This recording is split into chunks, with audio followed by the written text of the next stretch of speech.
Dear grade 9 students, we have taken first chapter of chemistry, that is the matter in our surrounding, and we have also taken one chapter of our biology section, that is the fundamental unit of life, cell.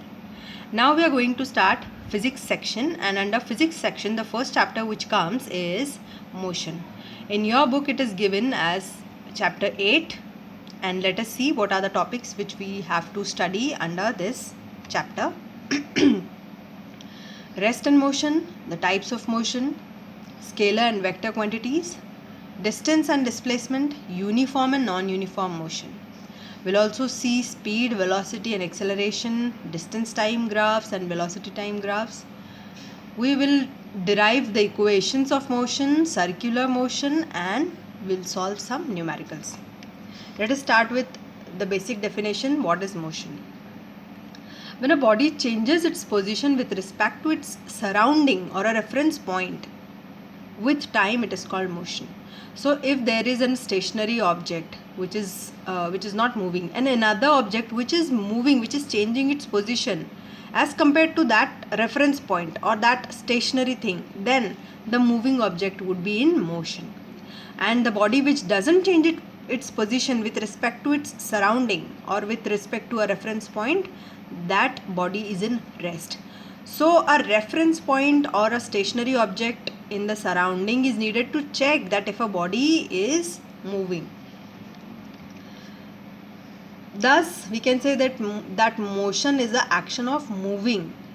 When an object moves, there is a change in the position, and the change in the position with respect to time is motion. What are the types of motion?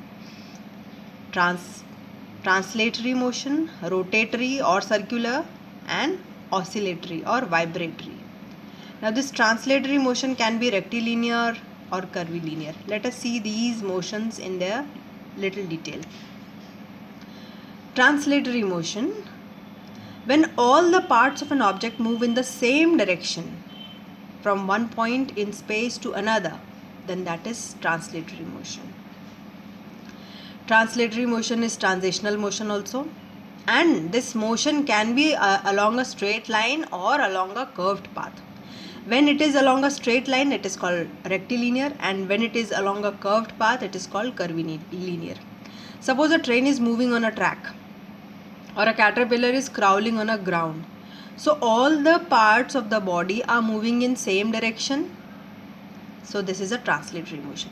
When this track is straight, this is train, the example of moving train, it is not only translatory but also a rectilinear motion.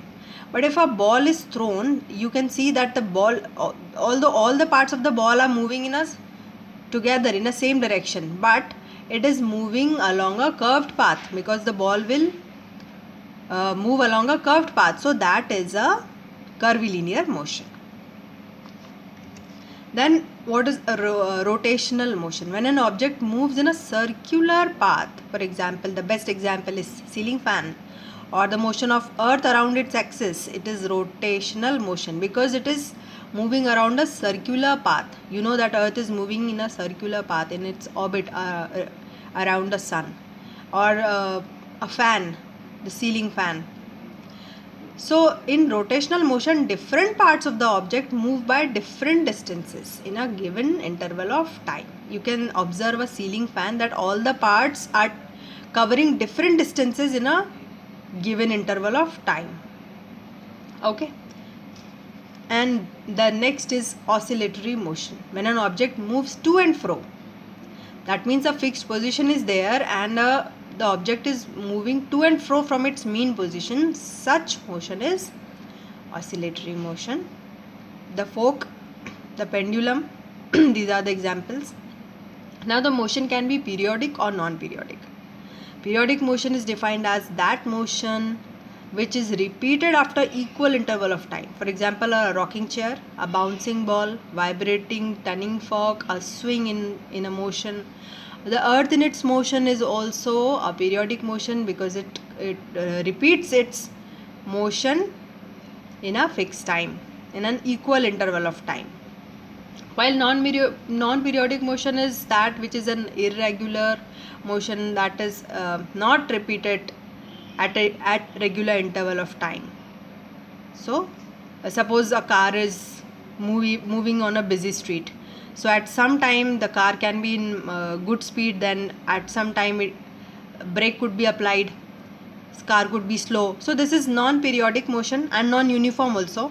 The car will not repeat its motion in a given interval of time. So this is non-periodic motion. Then uniform and non-uniform motion. Here, when an object travels equal distance in equal intervals of time, then that is uniform. Again, the hands of clock, revolution of earth around the sun, it is uniform because it is covering equal time in equal distance. While this cat is moving, again that car moving on a busy street. So the speed is not uniform. The motion is not uniform. It can vary. At some time it can be fast, sometime it can be slow, and sometime it can even stop. So that is non-uniform motion. Now what are vectors and scalars? The quantities, scalar and vector quantity. Vector quantity which have magnitude as well as direction. For example, force and position. You will further study in this chapter. Velocity is a vector quantity, although speed is a scalar quantity because speed doesn't have direction. While when in speed direction is also mentioned, then that becomes velocity, and velocity is a vector quantity. So scalar is that quantity in which direction is not associated. For example, mass, temperature, time. Mass is a scalar quantity because direction is not mentioned, but when gravitational direction is mentioned, mass becomes weight, and then it becomes vector quantity. Now distance and displacement. The length of path covered by moving an object in a given time, irrespective of direction, it is distance. And distance is again a scalar quantity because it doesn't have direction. While its SI unit is meters. And what is displacement? Displacement is a vector quantity. It is the shortest distance measured from initial to final position. This is displacement. So a person can start its motion from its home, then he can go to the school, then he will come back again to the home. So he would have covered distance because he went up to school and then he came back. But the displacement is zero because the initial position was initially he was at home, and finally also he's at home. He came back. So displacement is zero in this condition. So it's a vector quantity. It is denoted by direction. So students, this is it for today.